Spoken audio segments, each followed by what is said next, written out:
Welcome and good morning. आज हम लोग स्टार्ट करेंगे अप्लाइड फिजिक्स 2। हम लोगों के पास ज़्यादा टाइम नहीं है, सो डायरेक्टली हम स्टार्ट करते हैं। लाइव क्लास में इंट्रोडक्शन होगा, ठीक है। सो हम लोग बात करेंगे now applied physics 2। This is for the group 1 और group A, means electrical engineering, mechanical engineering and CS engineering. So it is a very important subject, मतलब बहुत ज़्यादा इम्पोर्टेंट है इलेक्ट्रिकल के लिए, इलेक्ट्रिकल इंजीनियरिंग के लिए। जो भी बाद में जाकर के आपको पढ़ना होगा, means machines, power system, measurement, उसका 50% इधर कवर होगा विद इन दिस 3 टॉपिक। हम सिलेबस डिस्कस करेंगे, जस्ट वेट। देन सिविल के लिए पहला जो यूनिट है wave and building acoustic is very much important. मतलब आप लोग जानते हो ना कि कभी कभी ऐसा होता है कि बिल्डिंग और ब्रिज गिर जाते, so this is because of this they don't know the wave acoustic, ठीक है। एंड कंप्यूटर के लिए semiconductor portion as well as 3, 4, 5 unit is very much important. So overall आपका फिजिक्स का जो सिलेबस है, मतलब अप्लाइड फिजिक्स 2 का जो सिलेबस है, बहुत ही ज़्यादा important. So I will request you to be more attentive here. Please take it sincerely, please enjoy, please be with me, ठीक है। सो पहले हम लोग डिस्कस करेंगे कि व्हाट इज़ द सिलेबस, मतलब क्या आप लोगों को पढ़ना है अप्लाइड फिजिक्स 2 के अंदर, ठीक है। सो देयर आर 7 यूनिट्स, 1, 2, 3, 4, 5, 6, 7। यूनिट 1 पे हम लोगों को जानना होगा regarding wave motion and its application, and इसके साथ एक रिलेटेड टॉपिक है that is acoustics of buildings.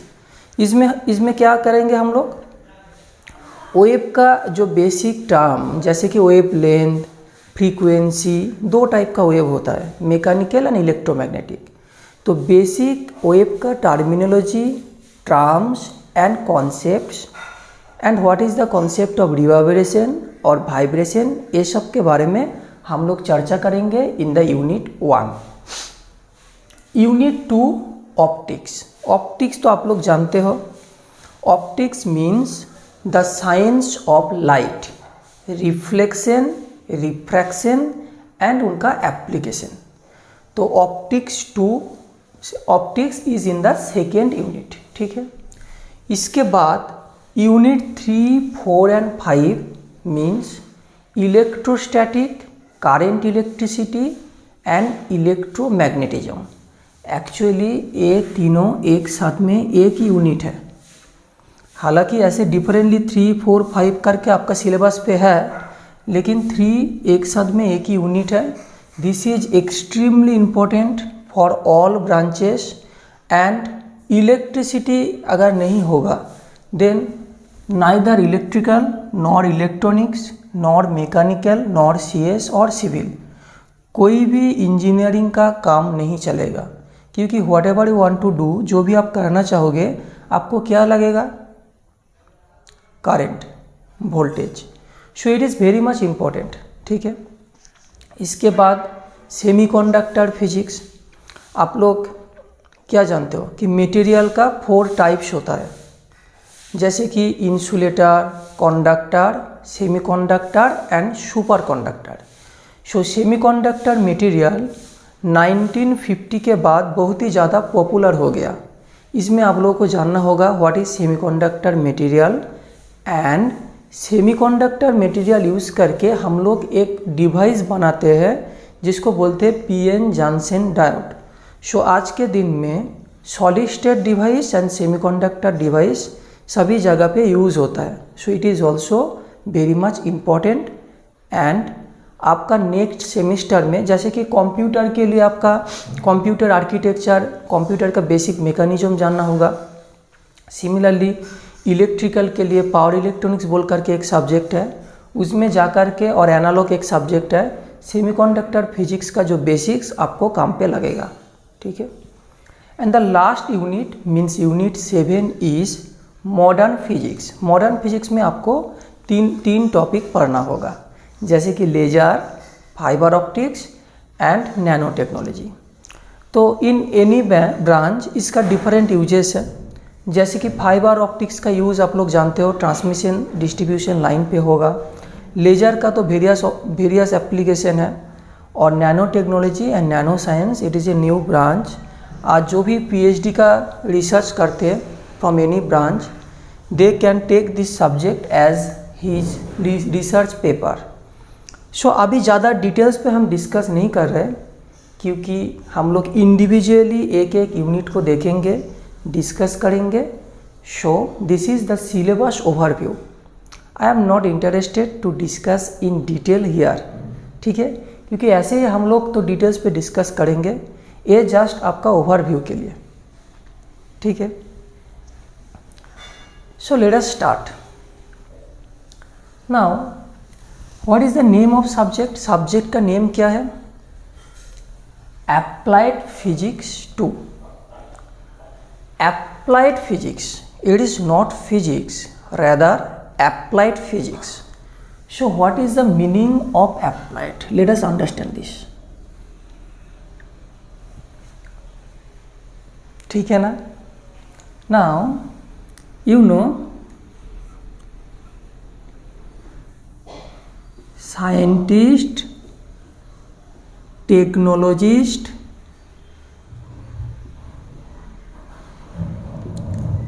and engineer.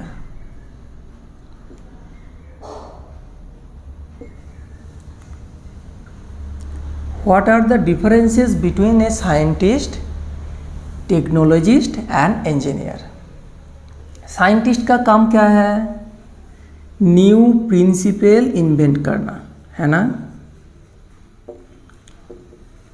हम एक सॉफ्टवेयर के लिए इंटरव्यू दिए थे, सिलेक्टेड भी हुए थे, तो उसमें हमको यही क्वेश्चंस पूछा गया था कि what are the differences between the scientist, engineer and technologist. तो साइंटिस्ट क्या करते हैं? न्यू प्रिंसिपल जो है, नेचर का न्यू जो रूल है, ठीक है, उसको इन्वेंट करते हैं, ठीक है। इसको यूज़ करके टेक्नोलॉजिस्ट क्या करते हैं? नया टेक्नोलॉजी डेवलप करते हैं। So new technology developed by technologist. And engineers का काम क्या है? इंजीनियर्स का काम टेक्नोलॉजी को प्रैक्टिकल फील्ड में अप्लाई करना, वो भी विथ एफिशिएंसी एंड इकोनॉमिकल वे पे, ठीक है। सो टेक्नोलॉजी को प्रैक्टिकल फील्ड पे अप्लाई करना और यूज़ करना इन इकोनॉमिकल एंड एफिशिएंट वे, ठीक है। मतलब फिजिक्स में क्या होता है? All about the fundamental principles of nature. Nature का जो भी फंडामेंटल प्रिंसिपल होगा, नेचर का जो भी लैंग्वेज होगा, नेचर जैसे बिहेव करते, हम लोग फिजिक्स के अंदर पढ़ेंगे, मतलब जो प्योर फिजिक्स, ठीक है। But we are engineers, we are interested in application. जो भी साइंटिस्ट प्रिंसिपल लेकर के आए थे, जो भी टेक्नोलॉजी बना था, उसको यूज़ करना होगा, अप्लाई करना होगा, वो भी इकोनॉमिकल वे पे, मतलब कॉस्ट कम होना चाहिए, एफिशिएंसी ज़्यादा होना चाहिए। So we are engineer and we are economist also. So हम लोगों के लिए ज़्यादा इम्पोर्टेंट क्या है? Application. So it is not physics, we are not here to research, to invent some new rules, rather we are here to apply. हम लोगों को एप्लीकेशन जानना होगा। सो अगर क्लास 12 और ग्रेजुएट और पोस्ट ग्रेजुएट के लिए हम फिजिक्स का क्लास डिस्कस करते, तो सेम टॉपिक का डिस्कशन थोड़ा सा डिफरेंट होता, लेकिन आपके लिए प्रिंसिपल से ज़्यादा इम्पोर्टेंट है प्रिंसिपल का एप्लीकेशन कैसे होगा। That is why the subject is applied physics. Not physics, ठीक है। नाउ जो आप सभी का इंटरेस्ट है, मतलब I know you want to know the name of book, ठीक है। हालांकि कोई भी बुक का ज़रूरी नहीं है, क्योंकि what ever I will discuss in this class, जो भी हम डिस्कस करेंगे क्लास के अंदर, that is sufficient for your knowledge and semester, ठीक है। फ्यूचर में जो भी नॉलेज ज़रूरी है, and in the second semester exam जो भी क्वेश्चंस आएगा, मेरा डिस्कशन सफिशिएंट है। तो आप लोगों के पास तो सेमिस्टर एग्ज़ाम के लिए एक छोटा सा बुक होता ही है, उसके साथ अगर इफ़ यू विश, अगर चाहोगे तो एक नहीं 2 बुक आप लोग रख सकते हो। So number 1 is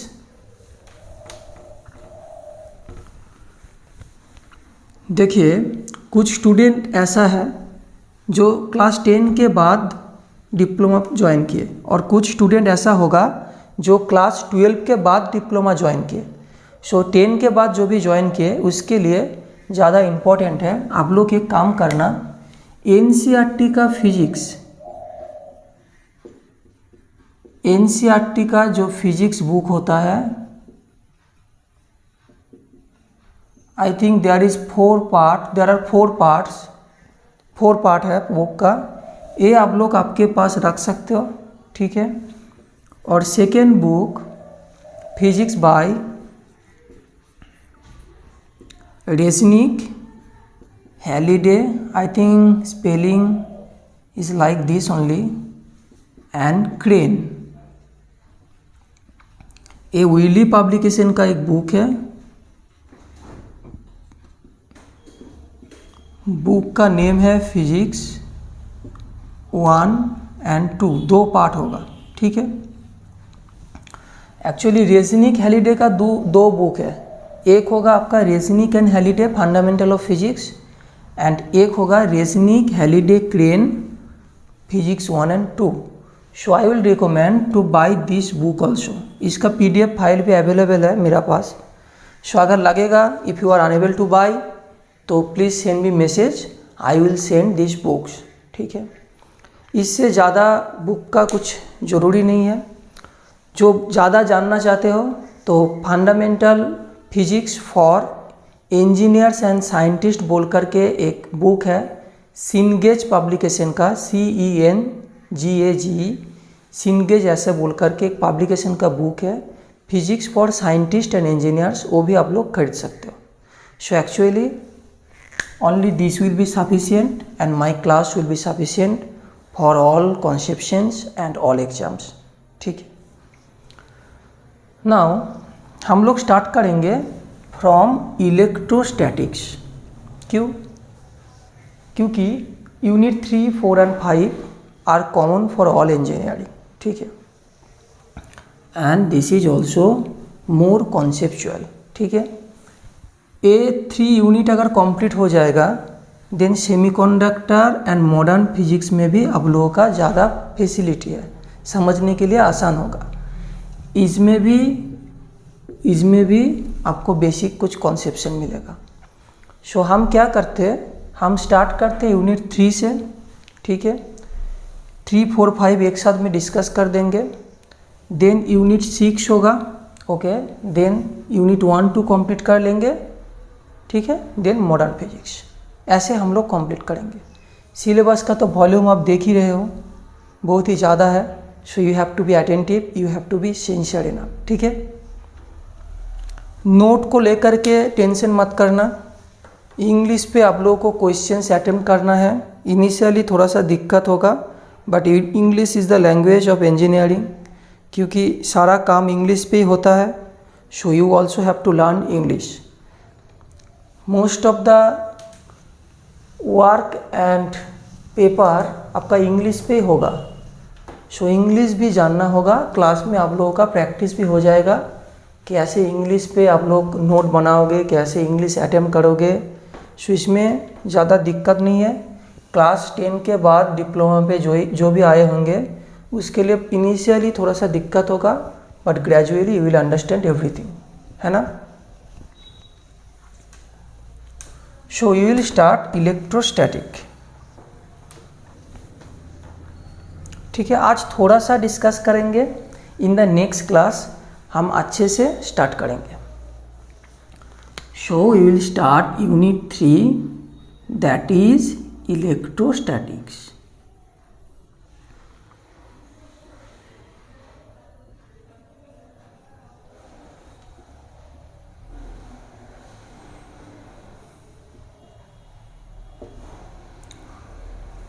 Tell me what is electrostatics?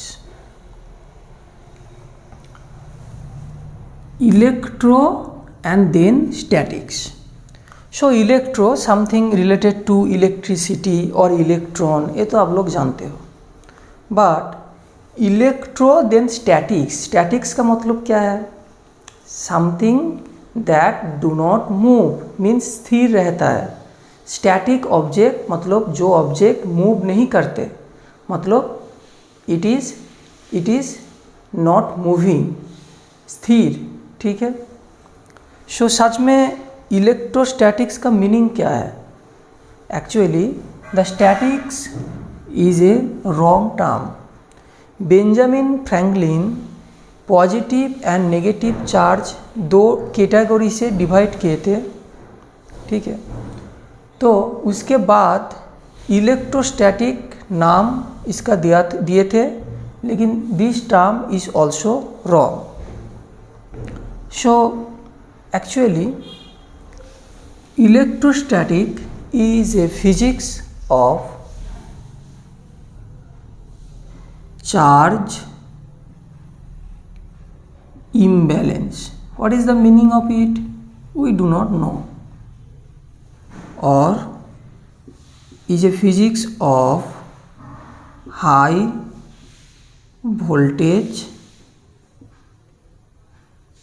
and low current. कुछ अजीब सा लग रहा है ना? What is this? Charge imbalance, high voltage, low current. हम लोग तो जानते थे इलेक्ट्रोस्टैटिक एक ऐसा फिजिक्स का ब्रांच है जहाँ पे स्टैटिक चार्ज को लेकर के हम लोग डिस्कस करते थे। क्लास 7 में भी था, क्लास 10 में भी था, क्लास 12 में भी same conception, but these are all wrong conceptions. Electrostatic में स्टैटिक के साथ कुछ लेना देना है नहीं। Charge can be static, charge can be movable. No sir, charge अगर मूव करेगा तो करंट इलेक्ट्रिसिटी होगा, चार्ज अगर स्थिर होगा तो स्टैटिक इलेक्ट्रिसिटी होगा। हम लोग जानते थे। No no no, not like this. You will understand here in the next class itself कि electrostatic has nothing to do with static charge, rather electrostatic is the branch of physics. Electrostatic physics का एक ऐसा branch है जहाँ पे हम लोग charge imbalance और हाई वोल्टेज लो करंट को डील करते हैं। अगर चार्ज मूव भी करेगा देन ऑल्सो इलेक्ट्रोस्टैटिक का जो प्रिंसिपल, जो लॉ, वो अप्लाई होगा। टोटली कन्फ्यूज्ड है ना? सो इसको समझने से पहले we have to understand charge, क्योंकि electrostatics means charge imbalance. We have to understand what is charge. आपको पहले समझना होगा चार्ज क्या है, इसके बाद समझना होगा व्हाट इज इम्बैलेंस। इम्बैलेंस जो इंग्लिश टर्म है उसका मतलब क्या है, right? Then high voltage low current का मीनिंग क्या है। ठीक है, सो चार्ज के बारे में हम थोड़ा सा देखेंगे। No sir, we all know about the charge, we don't want to learn anything about the charge. No no, charge के बारे में भी आप लोगों का कॉन्सेप्ट रॉन्ग है। इसी रॉन्ग कॉन्सेप्ट के वजह से बाद में जा कर के खास करके जो इलेक्ट्रिकल का स्टूडेंट होगा उसको बहुत सारा दिक्कत होगा, मतलब कॉन्सेप्ट ठीक से समझ में नहीं आएगा। ठीक है, so we will start from the charge. What is the meaning of charge? ठीक है, उसके पहले I am interested to ask you few questions. ठीक है, तो मेरा पहला क्वेश्चन क्या है कि आपका घर में जो भी इलेक्ट्रिसिटी आता है, ठीक है, maybe it's from a private company और स्टेट इलेक्ट्रिसिटी बोर्ड। तो आपका वोल्टेज कितना होगा, मतलब होता है। So in most of the cases voltage in India 220 और 330 वोल्ट ना। आपका घर में तो 3 पिन सॉकेट एंड प्लग ऐसे होगा। तो 3 पिन प्लग के अंदर suppose this is a metal rod जो कि एक कंडक्टर है। कंडक्टर एंड इंसुलेटर को अच्छे से हम लोग देखेंगे, बट आप लोग जानते हो कंडक्टर मतलब जिसमें आसानी से करंट होगा, चार्ज फ्लो करेगा, ठीक है, फ्री इलेक्ट्रॉन रहता है। इंसुलेटर जिसमें फ्री इलेक्ट्रॉन है नहीं, आसानी से करंट नहीं जा सकते। Suppose this is a metal rod. Metal rod को लेकर के अगर ऐसे घुसाएंगे प्लग के अंदर तो क्या होगा, जोर से झटका लगेगा, you will feel electrical shock. So 220 और 230 volt AC, this is RMS value. RMS value का मतलब क्या है बाद में देखेंगे, ठीक है। आरएमएस वैल्यू मतलब अभी समझो दो टाइप का करंट होता है। एक होता है एसी करंट, एक होता है DC current. AC means alternating circuit current और डायरेक्ट सर्किट करंट। और एसी करंट देखो, एसी करंट और डीसी करंट अगर ऐसे लिखेंगे तो D means direct, C means circuit current, direct circuit current, alternating circuit current. और अगर करंट टर्म हम लोग नहीं लिखेंगे, जस्ट लिखेंगे एसी एंड डीसी, देन आपको बोलना होगा ऑल्टरनेटिंग करंट, डीसी करंट। समझ में आया? नाउ डीसी एंड एसी के बीच में रिलेशनशिप मिलेगा फ्रॉम दिस आरएमएस वैल्यू। तो आरएमएस मतलब डीसी का इक्विवेलेंट वैल्यू, मतलब एसी सोर्स के बदले में अगर आप डीसी सोर्स लेंगे तो उनका वैल्यू क्या होगा, that is RMS value. RMS का फुल फॉर्म क्या है, कैसे आ रहा है, डिटेल्स में हम लोग देखेंगे, डोंट वरी, ठीक है। बट दिस इज आरएमएस मतलब डीसी इक्विवेलेंट वैल्यू। तो आप लोग सभी कन्फर्म हो कि 230 और 220 वोल्ट एसी आरएमएस वैल्यू पे आपका झटका लगता है ना। बट अगर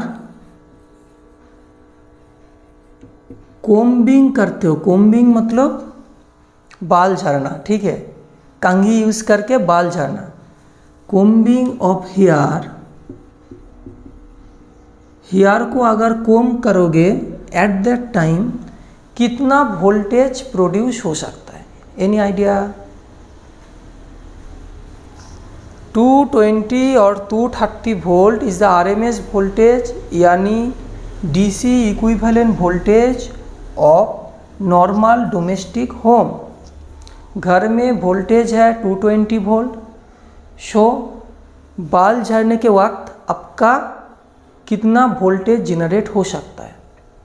और एक सिल्क का टुकड़ा लेकर के अगर आपका जो स्किन है, स्किन के ऊपर अगर रब करेंगे तो एट दैट टाइम कितना वोल्टेज जनरेट हो सकता है। The voltage nearly equal to 1000 to 20,000 volt.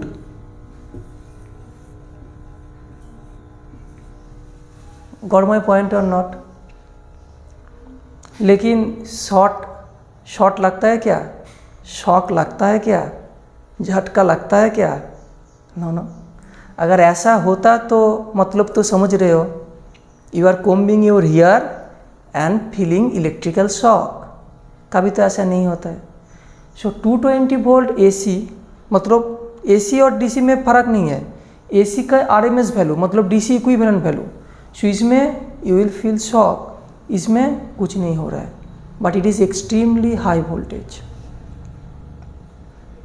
Why this is so, क्यों ऐसा हो रहा है? Are you interested to know? So you have to learn electrostatic, ठीक है। So this is my first question. Now in India in each and every year, हर साल में 2000 से लेकर के 2500 लोगों का डेथ होता है ड्यू टू द लाइटनिंग। आसमान से जो बिजली गिरते हैं उसके लिए नियर अबाउट 2000 टू 2500 लोगों का एक्सीडेंटल डेथ होता है, राइट। सो कुछ ऐसा सॉल्यूशन है कि बिजली गिरते वक्त आपको ज़मीन के ऊपर सो जाना है और you have to sit down, ठीक है। So actually what is the lightning? Lightning, आसमान से बिजली गिरना, इसके लिए नियर अबाउट 2000 लोगों का डेथ होता है, ह्यूमन डेथ, समझ रहे हो। So as a electrical engineer it is our responsibility to know what should be actually done. बिजली गिरने के टाइम पे आपको एक्चुअली क्या करना है, कुछ ऐसा सजेशन है। Suppose you are in the field और you are in a open road, खुला जगह पे अगर आप रहेंगे तो आपको क्या करना होगा? क्या ज़मीन के ऊपर बैठना है? You have to sit down, और आपको सो जाना है, you have to lie down. ऐसा कुछ सजेशन है। सो ये आपको जानना होगा। If you want to know you have to learn electrostatic, क्योंकि लाइटनिंग, आसमान से बिजली गिरने का जो phenomena, that is one of the more interesting and important phenomena of electrostatics, ठीक है। Now current electricity, this is my question number 2. Now question number 3. Question number 3 क्या है? Suppose this is your home, ठीक है। I am not very good at drawing dear, so ये आपका home है। Home पे ऐसे बाहर से आपका जो भी कंपनीज होगा, स्टेट इलेक्ट्रिसिटी बोर्ड जो भी होगा, ऐसे electric meter and fuse box, ये तो आप लोग जानते हो, हर किसी के घर में होता है ना, fuse box and meter install करते। सो ऐसे मीटर इंस्टॉल होता है, मीटर के बाद fuse box, and fuse box से ऐसे वायर जाएगा। Suppose here is your drawing room और योर स्टडी रूम, ठीक है। So it is your study room.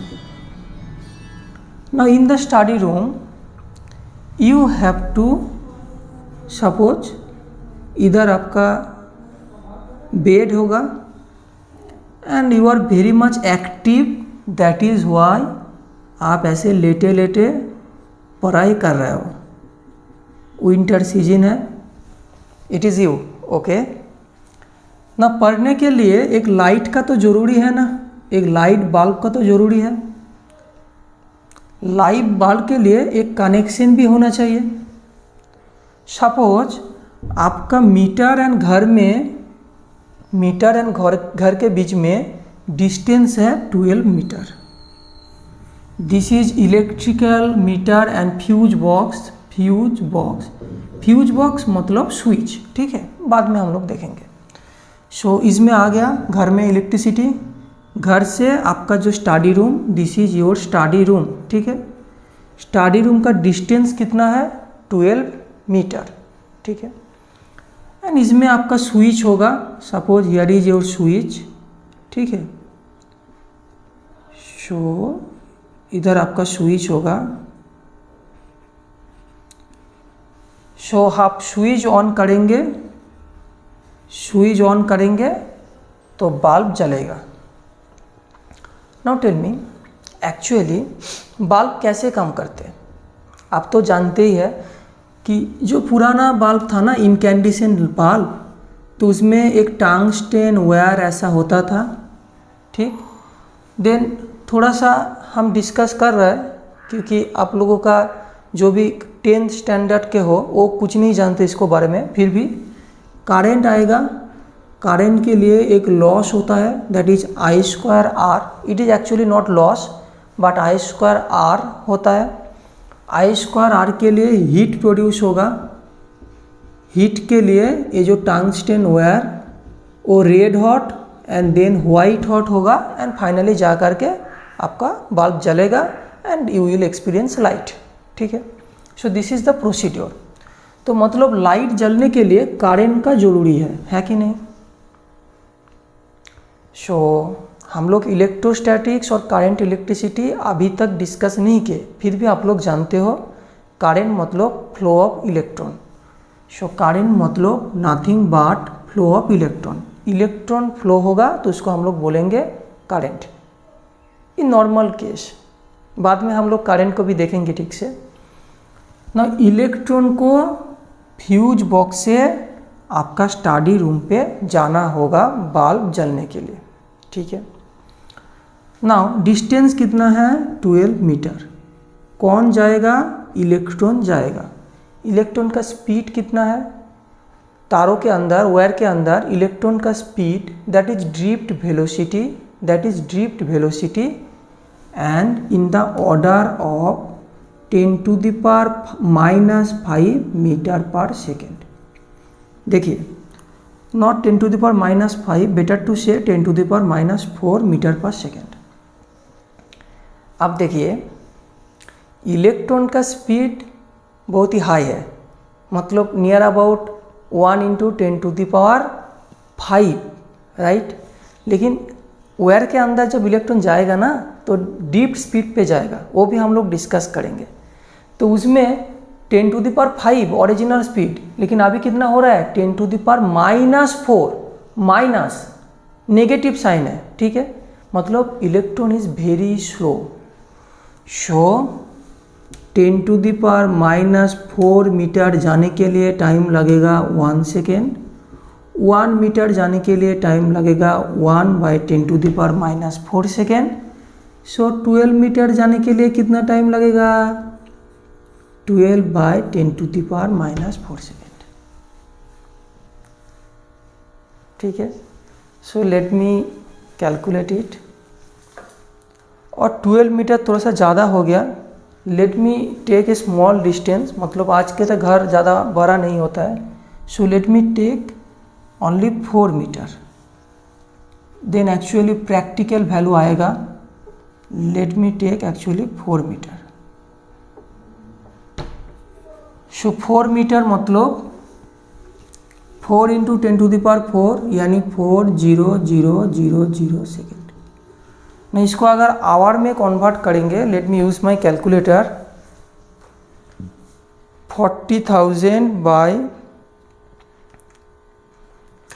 So near about 12 hour. कितना टाइम लगेगा? 12 आवर। मतलब फ्यूज बॉक्स से आपका स्टडी रूम पे इलेक्ट्रॉन फ्लो करने के लिए कितना टाइम लगेगा? 12 आवर। मतलब आप स्विच ऑन किए, पहले तो ओपन सर्किट था, नो करंट। स्विच ऑन किए, शॉर्ट सर्किट हुआ। शॉर्ट सर्किट मतलब सर्किट क्लोज हुआ। ठीक है, नॉट शॉर्ट सर्किट बोलना चाहिए, सर्किट क्लोज हुआ। सर्किट क्लोज होने के बाद बल्ब जलेगा। बल्ब जलने के लिए करंट चाहिए है। करंट मतलब इलेक्ट्रॉन को इधर से इधर आना होगा। आने के लिए कितना टाइम लगेगा? 12 आवर। मतलब स्विच ऑन करने के बाद 12 आवर के बाद, हाफ ऑफ द डे के बाद आपका बल्ब जलना चाहिए। लेकिन कुछ ऐसा होता है क्या? अगर ऐसा होगा मतलब आज सुबह में आपको लाइट ऑन करना होगा, फिर जा कर के रात में आप पढ़ पाओगे। ऐसा होता है क्या? But it is the fact. Electron का स्पीड 10⁻⁻4 मीटर पर सेकेंड। फिर भी इंस्टेंटेनियसली बल्ब जलते हैं ना, तुरंत बल्ब जल जाता है ना। पंखा भी घूमते हैं इंस्टेंटेनियसली। स्विच दिए, बल्ब जल गया, वो कैसे? So this is my third question. इसी टाइप का thousands and thousands of questions होगा related to the practical field and application, जो आपको सीखना होगा, आपको जानना होगा। And these all are very much interesting. That is why electrostatics and current electricity and बाद में जा कर के उसी का एक्सटेंशन है इलेक्ट्रोमैग्नेटिज्म, हम लोग ठीक से जानेंगे एंड लास्ट में जाकर के ये सब क्वेश्चंस जो भी है इसका आंसर हम लोग फाइंड आउट करेंगे। ठीक है, so are you all interested, right? Now I think in the next class हम लोग स्टार्ट करेंगे, it will be better from the conception of electric charge, right? Electric charge actually क्या है नेक्स्ट क्लास में हम लोग डिस्कस करेंगे। ठीक है, ऐसा क्वेश्चन अगर हम डिस्कस करेंगे ना तो मान करके चलो कि एटलीस्ट 1000 क्वेश्चंस हम डिस्कस कर सकते हैं हियर इन द क्लास, जो भी ऐसा है जिसका आंसर आपको जानना चाहिए बट आप जानते नहीं हो। ठीक है, so we have to handle the physics differently. ठीक है, एंड जो हर क्लास में हम बोलते हैं कि आपका एम जो होना चाहिए, फिजिक्स का मेन लॉ क्या है? Unity. Unity is the main principle of each and every science and technology.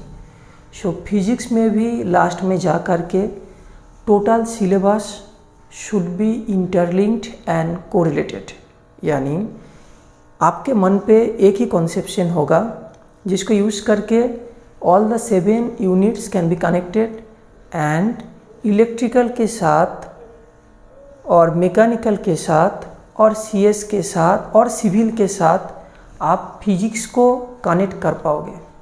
So here we are in the applied physics 2। आपको विथ अटेंशन, ठीक है, विथ सिंसियरिटी क्लास करना होगा। If you are not interested, in that case I will discontinue. Okay, thank you very much. Have a good day.